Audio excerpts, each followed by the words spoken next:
Trump is a weenie. Trump is a weenie? Yeah, Trump, name 3 bar fights we know Trump done had. So you would rather have Mike Tyson as a president than Trump? No, Mike.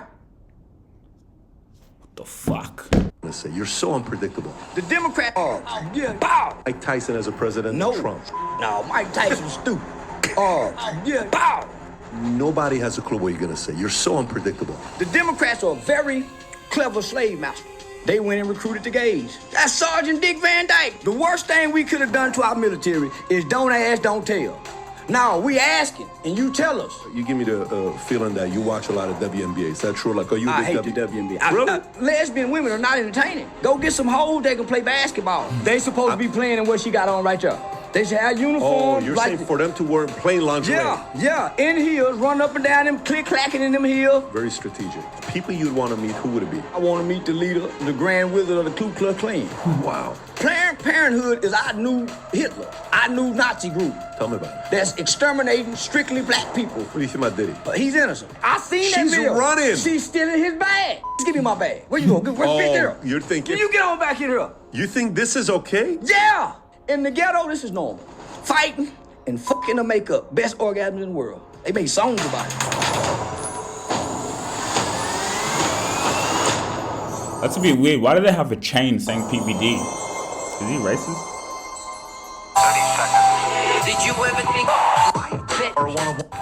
Sir, how you doing today? Very good. We're finally doing this, huh? We're sitting down talking. I think your team and my management been talking probably almost a year to make this happen. So, yeah. Well, like I told you earlier when he came in, I said, I wish you knew how many people here consume your content.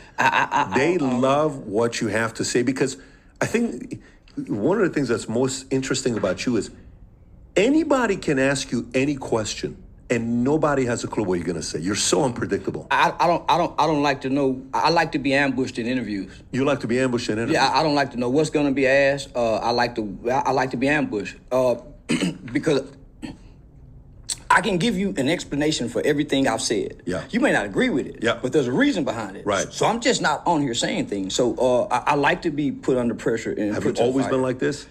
Yes, sir. Since you were a kid? I fell in the washing machine when I was 5 years old.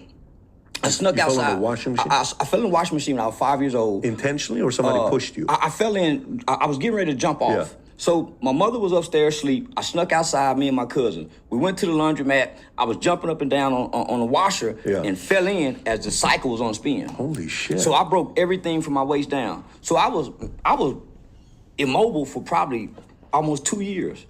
Just laying on my back in a body cast. At the age of 5 years old, I learned how to walk in a body cast with a full body cast. Just at 5 to 7 years old? Yeah, and then I put my eye out at 8 or 9. How'd you do that? Playing with a homemade slingshot. So I took a pencil, a rubber band, got ready to shoot the rubber band, and the pencil flicked back and poked me in the eye. Laughing. So, that's what we did. And this is where? This is in Fort Worth? This is in Fort Worth, yeah. So I fell in the washing machine at 5, had to learn how to rewalk again. So by 8 or 9, I done injured my eye. I was a very ambitious kid, adventurous, but in some household, they might say that's a bad child. He won't sit his butt down nowhere. So there's adjectives and traits that a kid gets, but a jacket would get placed on him because he's always in the shit, he breaking stuff. Yeah. So I was that kid that was always in the stuff as well as hurt myself. So they labeled me as being injured prone. He always gonna hurt himself. I was just a brave heart, jump off a building, and that's what boys did. And are you from a big family, a lot of brothers? I'm from a big, it was just me and my brother, but I got a lot of cousins. You got a lot of cousins. Yeah, I got a lot of cousins. And are you older brother or younger brother? I'm the younger. I'm the baby. You're the baby. Yeah, I'm the mascot of the family. You're the mascot of the family. Okay, so then what happened? I think at 14 years old, you got in trouble at 14 years old. Yeah. So I spent from age 8 to 9. I had 9 eye surgeries. So I'm like an institutionalized kid, except I wasn't institutionalized in prison. I was institutionalized in the hospitals, because I was always injured and having surgery. So you gotta think I had 9 eye surgeries. So I never really got to go to school a whole full school year, probably up into the 6th, 7th grade. I had a private tutor really up until like the 3rd or 4th grade, because I'm always in. So I was directly taught one-on-one. So that's why at times you may say, oh, he seemed very educational, articulate. Well, I was reading books at a very early age in life. What were you reading? One of the first books that I can recall reading, but don't remember reading it, but I know the information about John Brown. So when I first broke my leg, my mother hired this young, pretty white tutor that used to come tutor me throughout the day. That's where I started having crushes on white women from. From this tutor? From the tutor, yeah. Now, did anything happen between you and the tutor? Well, I was 5 years old. But as a kid, you have a crush on your teacher. But now later on in life, you guys haven't linked up? I don't even know who she is to this day. Yeah. She's a ghost. She's like a ghost, an angel. But a beautiful ghost. Well, all I remember is she was very pretty. She was very compassionate, nurturing, and kind. And so your tutor's the reason why you like white girls? That and my daddy. What, your daddy? He had a white woman. Yeah, my daddy had a white woman. And the only time that I can ever remember spending a weekend with my dad, she was there. He was going to work, so it was me and her. She was very loving, very kind. So that's all I knew. So when my mother, when we started going into the middle class neighborhoods, my mother worked at General Motors in the early 80s, you know, the blue collar workers, the backbone of America. So right. the middle class was very vibrant and thriving. So I didn't grow up in a Section 8 community. I grew up in a middle class neighborhood. In Fort Worth? In the suburb of Fort Worth. I was born in Fort Worth, but I grew up in Arlington. Oh, okay. Yeah, I was born in Fort Worth, but I grew up in Arlington. I used to live in Plano for 5 years. Okay, so I've never seen violence in the community. I've never seen... As a kid? As a kid, I've never seen it. Wow. Yeah, I've never seen my mother get beat up, jumped. I've never seen it. I've never seen people shoot guns. I only saw it on television. Unbelievable. So what happened at 14? Watching television. Me and so let me just, I had a little man complex. Small guy, so you gotta think, fall in the washing machine, so my legs is real skinny, can't play football, had to learn how to re-walk again. Mom is overly protective, I might hurt myself again, but I can play football fast, and I'm a Braveheart. Then I put my eye out. So now that limits me from playing basketball, so now they treat me like a handicap. That's what make me start rebuilding. Man, I ain't no handicap. Because in my mind, because I lost my eye so early, the human body can adjust and adapt. Right. It's a three-legged dog can. So I became a three-legged dog that can still bark and fight and scrap with the other dog. But I had a secretly inferiority complex, insecure about my eye. So you couldn't ask me, what's wrong with your eye? I sock you in your eye. To teach everybody else, don't bother me about my eye. I didn't know how to deal with the insecurity as a kid, right? So a lot of times I would hide behind it as an excuse.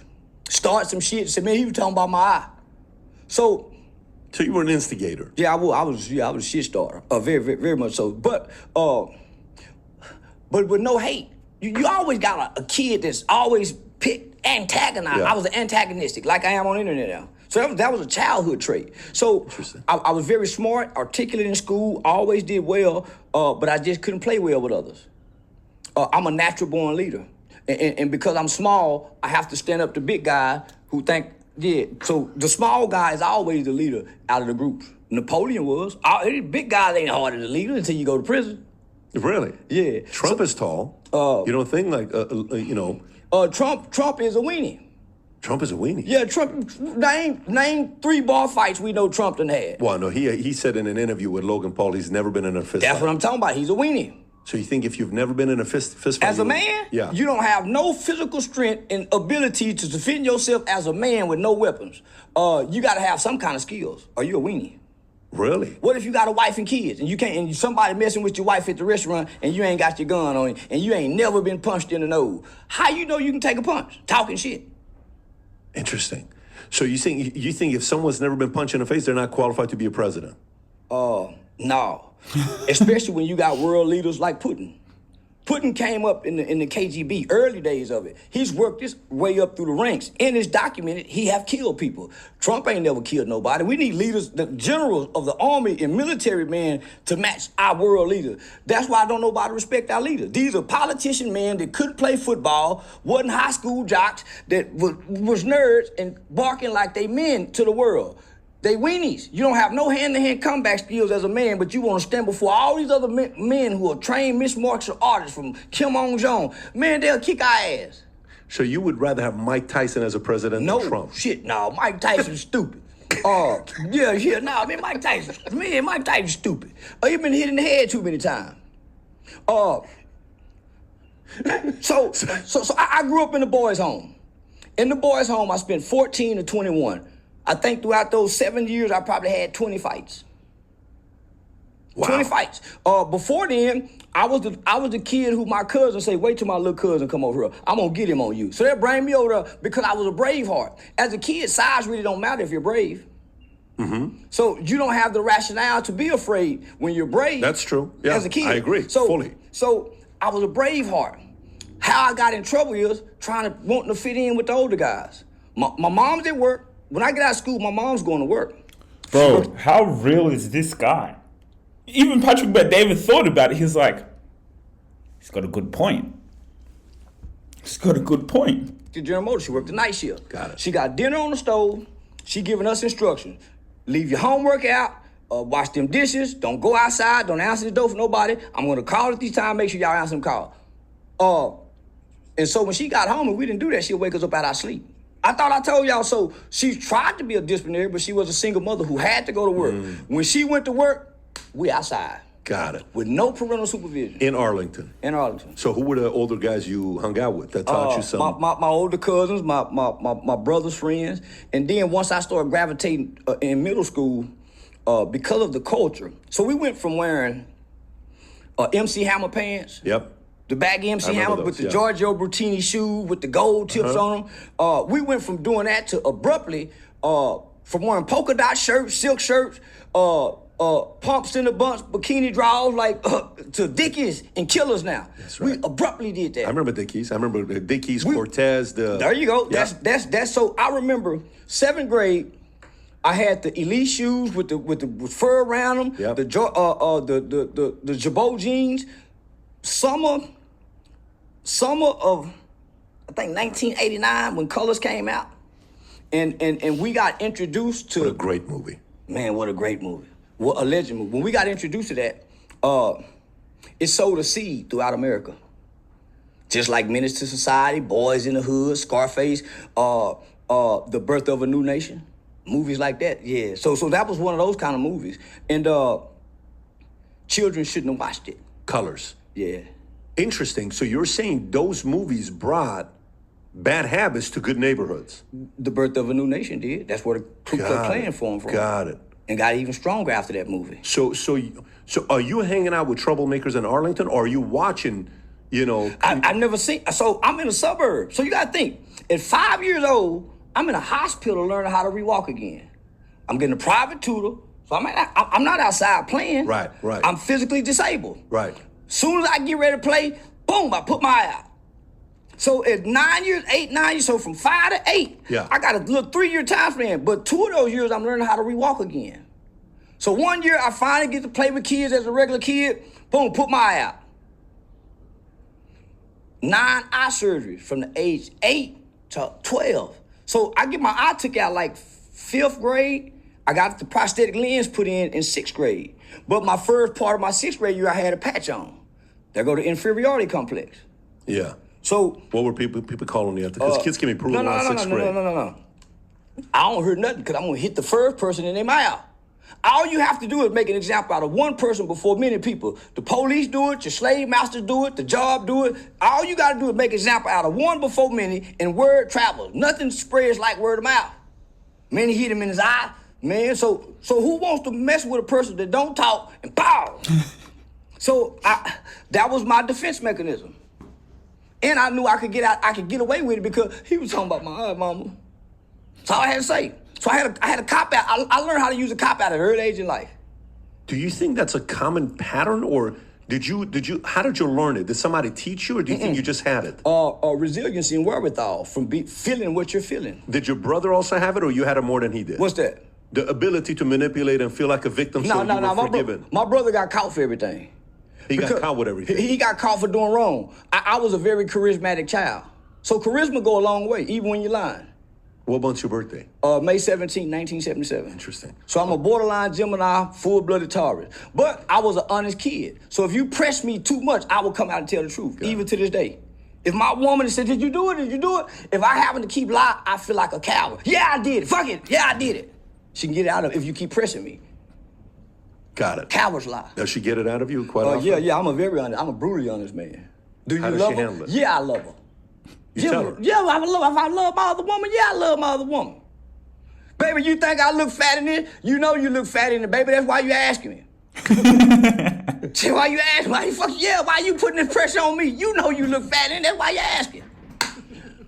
So some people can handle the truth. It's the ugly truth that they can't handle. Say, what's up, everybody? It's your boy Charleston White, a.k.a. America's favorite uncle. I just signed up to Manette. So if you want to message me, you want to cuss me out, you want to fuss at me, even if you want some counseling, call me. I minister healing by way of word. You can message me directly on Manette. I promise, man, I'm going to respond directly. I ignore them DMs on Instagram. They just took my Facebook. I don't respond on YouTube. I will respond on Manette. I promise. All right, guys, I got to go. But we will come back to this interview.